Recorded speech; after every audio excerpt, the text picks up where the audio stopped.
Olá, irmãos e irmãs, graça e paz. Nós vamos continuar com a nossa aula aqui, falando sobre a missão de Deus. Então, a missão de Deus é também a missão da igreja. Então, a Missio Dei, a missão de Deus, se torna também a missão da igreja. Vamos orar antes de começarmos. Jesus, muito obrigado por esse tempo, obrigado pela vida de cada aluno, aluna, de cada irmão e irmã, que o Senhor possa falar com cada um, trazer clareza, entendimento, compreensão, visão, e que cada um possa crescer na fé e no conhecimento do Senhor, e principalmente crescer no projeto missionário que o Senhor tem para cada um. Eu oro agradecido no nome de Jesus. Amém. Glória a Deus. Muito bem. Nós vamos falar hoje sobre a missão da igreja. Deus, ele decidiu se manifestar através, por meio da igreja. Então, essa é uma decisão de Deus, né?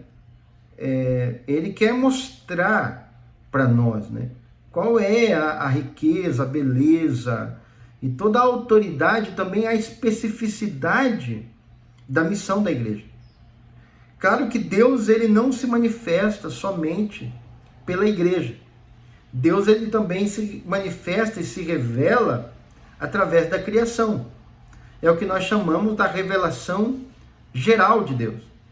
O salmista, no Salmo 19:1, ele diz: os céus manifestam a glória de Deus, e o firmamento anuncia as obras do seu poder. Então, Deus, ele se manifesta também através da natureza. Na criação, nós podemos ver Deus. No entanto, a revelação direta de Deus se dará através de Jesus. Jesus é a encarnação do Verbo. Jesus é a manifestação de Deus na terra de uma forma direta. E essa revelação direta de Deus em Jesus é entregue à igreja.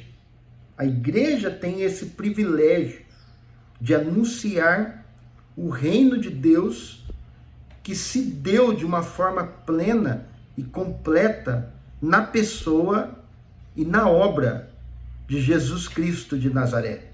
Verdadeiro Deus, verdadeiro homem.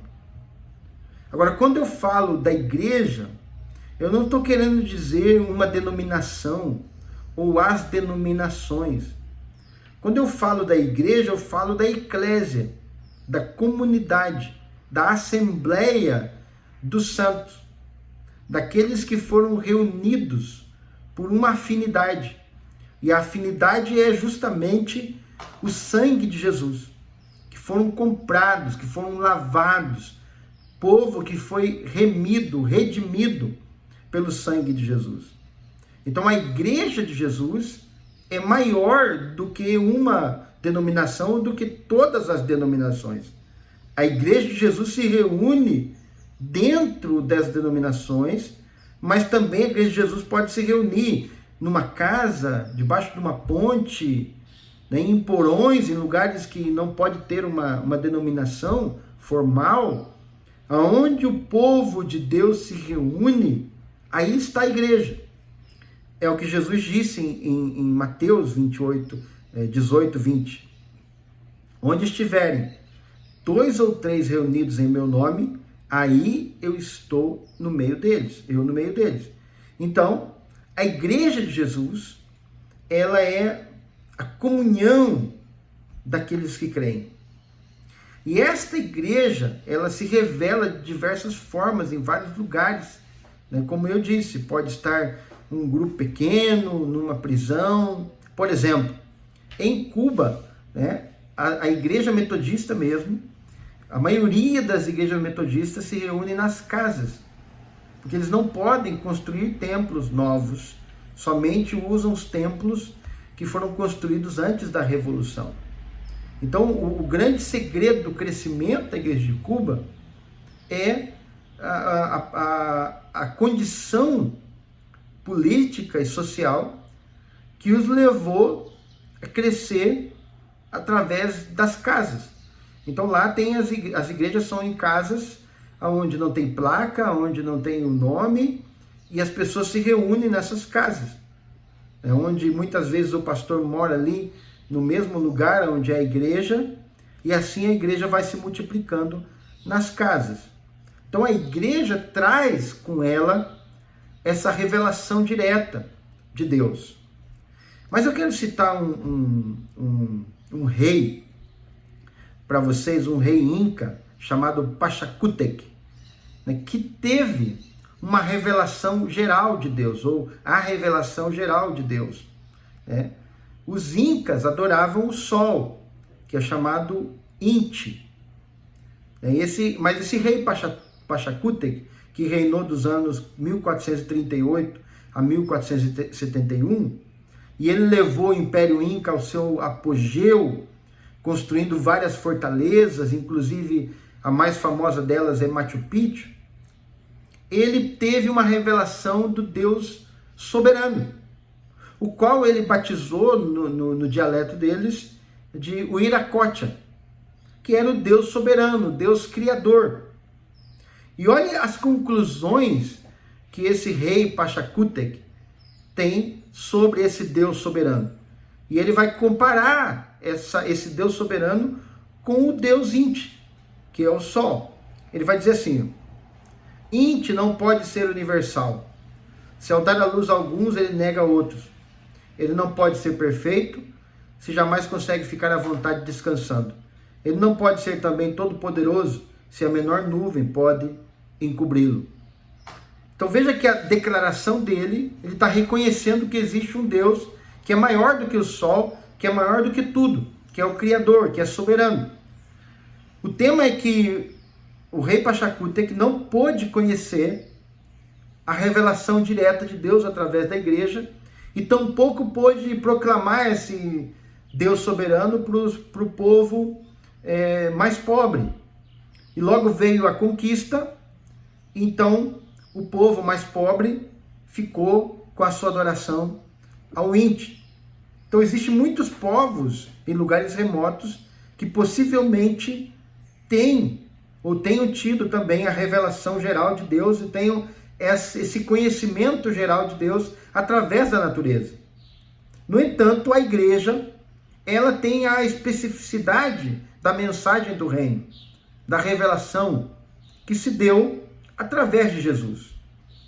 Agora, quando nós olhamos em Atos 1, especialmente o versículo 6 ao versículo 11, nós vamos ver 3 pontos muito importantes, que traz aqui o texto. Primeiro, nós vamos ler primeiro o texto, né?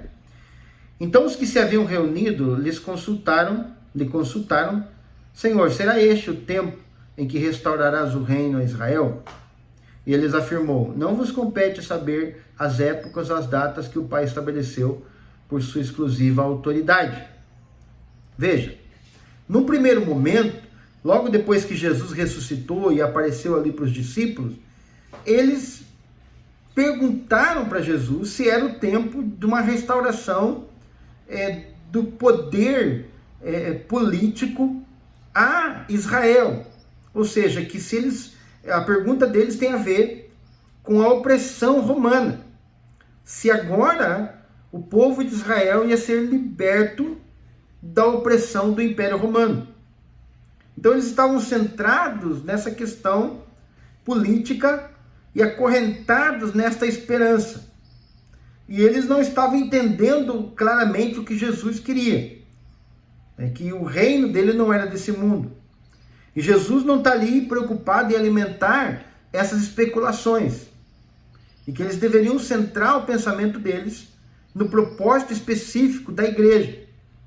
Não significa que a igreja tem que ser alienada ao poder político ou às questões políticas. Pelo contrário, a igreja deve ser uma igreja encarnada. Deve ser uma igreja preocupada, sim, com as questões sociais do dia a dia, da cidade, do estado, do país. No entanto, a igreja tem uma missão específica que representa exatamente o que Jesus quer para que ela possa fazer diferença nesse mundo. Mas antes disso, nós vamos ver uma outra parte, um momento onde os discípulos também estão olhando para uma direção errada ou incorreta. Quando Jesus está subindo aos céus, né, no versículo 10, e aconteceu que estando eles com os olhos fitos no céu, enquanto ele subia, surgiram junto deles 2 homens vestidos de branco, que lhes comunicaram: homens galileus, por que estáis contemplando as alturas? Esse Jesus que dentre vós foi levado aos céus, retornará do mesmo modo como viste subir. Então perceba que interessante, num primeiro momento, eles estão mais terrenais, arraigados ao terreno. Num segundo momento, eles estão olhando para o céu. E como que, olhando, e agora, esse Jesus que nos falou tantas coisas maravilhosas, que fez tantos milagres, está indo embora. Então, no meio desse período, e aí os anjos que estão ali estão dizendo: olha, esse mesmo que subiu um dia vai voltar. Então nós vemos aqui exatamente o período no meio, né, dessa situação da morte, da redenção, da ressurreição, da salvação e da ascensão e da volta de Jesus. Nós vemos o que a igreja tem que fazer. Então a igreja está vivendo nesse período, nesse intervalo do agora e do ainda não, como diz alguns teólogos. Então a igreja tem uma missão específica e Jesus vai revelar no versículo 8: contudo, recebereis poder quando o Espírito Santo descer sobre vocês. Vocês serão minhas testemunhas, tanto em Jerusalém, como em toda a Judéia, Samaria e até os confins da terra. Então Jesus vai revelar a missão da igreja nesse intervalo, é fazer discípulos, é ser testemunha, através do poder do Espírito Santo. Então o poder do Espírito Santo capacita a igreja a ser essa testemunha fiel, que vai dar a sua vida em favor do reino de Deus. Testemunha, que a palavra original no grego é martúrio, que tem também a sua raiz para a palavra mártir, que significa exatamente alguém que dá a sua vida em favor de uma causa, de algo. Então Jesus está dizendo: vocês vão receber poder para serem testemunhas, para darem a vida de vocês para a missão. E a missão, o conteúdo da missão, isso é muito importante nós trazermos aqui. O conteúdo da missão é fazer discípulos. Então esse conteúdo, né, não muda em nenhum lugar. Então nós podemos estar no nosso país, na nossa cidade, ou em outra cidade, em outro contexto, em outro país, em outra nação. Que vai mudar é a língua, que vai mudar é a cultura, o que vai mudar são as estratégias, o que vai mudar são as formas de fazer a missão. No entanto, a essência do Evangelho é o Jesus encarnado. E é o discipulado que a igreja faz no sentido de demonstrar a vida de Jesus através da sua própria vida. O discipulado tampouco é um estudo bíblico. O discipulado não é um curso. O discipulado não é a escola dominical ou a classe da escola dominical. O discipulado é a vida de Jesus através do Espírito Santo em nossas vidas. Então, através da vida de Jesus, que está agora dentro de nós pelo poder do Espírito, nós revelamos Jesus para os nossos vizinhos. Nós revelamos Jesus através do nosso caráter transformado, do amor revelado e do amor que transborda em nós para o nosso amigo, para o nosso vizinho, para o nosso colega de trabalho. Então o discipulado é um estilo de vida cristã. Então isso vai servir para qualquer lugar, para qualquer nação a qual nós formos enviados. Então o conteúdo não muda, por isso que é importante. Se nós não fazemos discipulado na nossa cidade, no nosso bairro, na nossa vila, no nosso contexto, nós não poderemos fazer isso em um lugar diferente. Então todo esse trabalho missionário começa aonde nós estamos plantados. E se nós não conseguimos fazer isso nem na nossa própria cultura, como nós vamos fazê-lo numa cultura diferente, num mundo diferente do nosso. Então, por isso que nós precisamos aprender primeiro o conteúdo e começar a praticá-lo aonde nós estamos plantados, para entender que Jesus quer expandir isso para outros povos, outras nações, outros lugares também. Muito bem. Então, o conteúdo da missão é o discipulado. Wesley dizia que o mundo não pode ser transformado com a igreja fazendo membros, e sim fazendo discípulos. Então, fazer discípulo é a prioridade. É a prioridade da igreja. Mas também aqui o texto fala sobre a extensão da missão.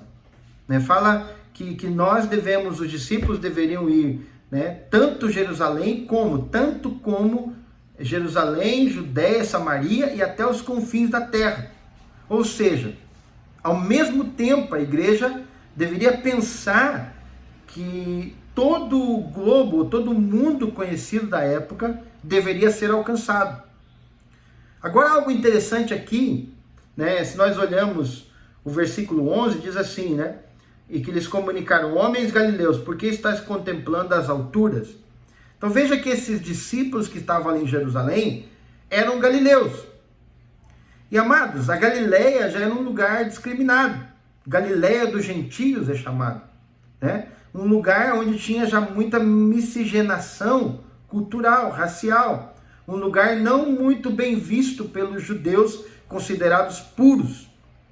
E também eles eram pessoas mais simples, do campo, pescadores, gente que não tinha uma cultura muito grande, era um povo, como o próprio Pedro vai mostrar, um iletrado, e falavam de uma forma diferente, ou seja, tinha um sotaque diferente, Então, os da capital já tinham um pouco de discriminação, como acontece em muitos lugares, onde as pessoas da capital, às vezes, discriminam aqueles que são do interior, aqueles que têm uma forma de falar mais simples, mais da roça, como diz, Então, esses galileus já tiveram que enfrentar um choque cultural ao estar ali em Jerusalém.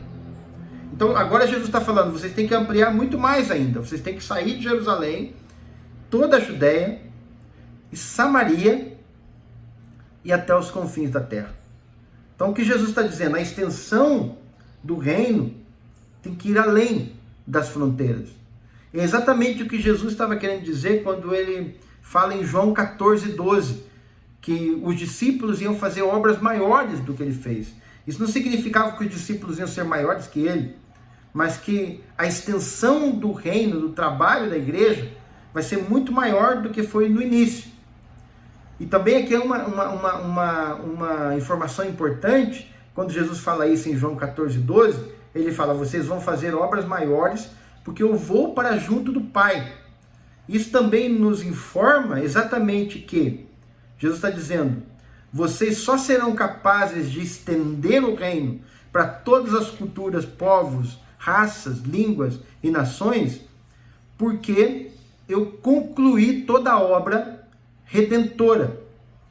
Porque quando ele fala, eu vou para junto do Pai, significava exatamente a morte que já tinha acontecido, a morte que trouxe a redenção, onde Jesus disse, tudo está consumado, a morte que realmente fez com que Jesus pisasse a cabeça da serpente, também significava a ressurreição, a vitória sobre a morte, e a ascensão de Jesus, e também a descida do Espírito Santo, da promessa. Então, Jesus está dizendo, por tudo que eu realizei, e baseado na autoridade de tudo aquilo que eu realizei, a igreja fará obras maiores, ou seja, ela irá Judéia, Samaria e até os confins da terra, ou seja, a extensão missionária da igreja será muito maior, porque ela vai debaixo dessa autoridade e desse poder que Jesus havia compartilhado. Muito bem, nós vamos parar aqui agora nesse momento, em que você possa refletir sobre esse primeiro momento, aonde Jesus está depositando na igreja toda essa autoridade, Jesus está dando à igreja, né, essa revelação direta da mensagem do Evangelho, como a igreja como uma embaixadora do reino. Né, que você possa refletir sobre essa primeira parte e pensar sobre esse papel específico da igreja e como você, como parte dessa igreja de Jesus, tem desenvolvido, né, a sua tarefa específica também. Porque a igreja ela é uma comunidade, é o coletivo, mas esse coletivo é formado de indivíduos. E cada indivíduo, cada membro, como Paulo vai falar, desse corpo, tem os seus dons, tem as suas habilidades. Então, cada um tem que atuar dentro desse contexto e através de tudo aquilo que nós falamos aqui, para que o reino de Deus possa se expandir no mundo. O que você tem feito? Você já sabe qual é o seu dom, ou quais são os dons que Deus te deu? Você tem desenvolvido, né, essa tarefa de proclamar o evangelho específico do reino onde você está plantado? Você tem estado disposto a dar sua vida em favor desse propósito? Pense nessas perguntas e nessa reflexão que tivemos agora. Que Deus te abençoe e nos vemos na próxima aula.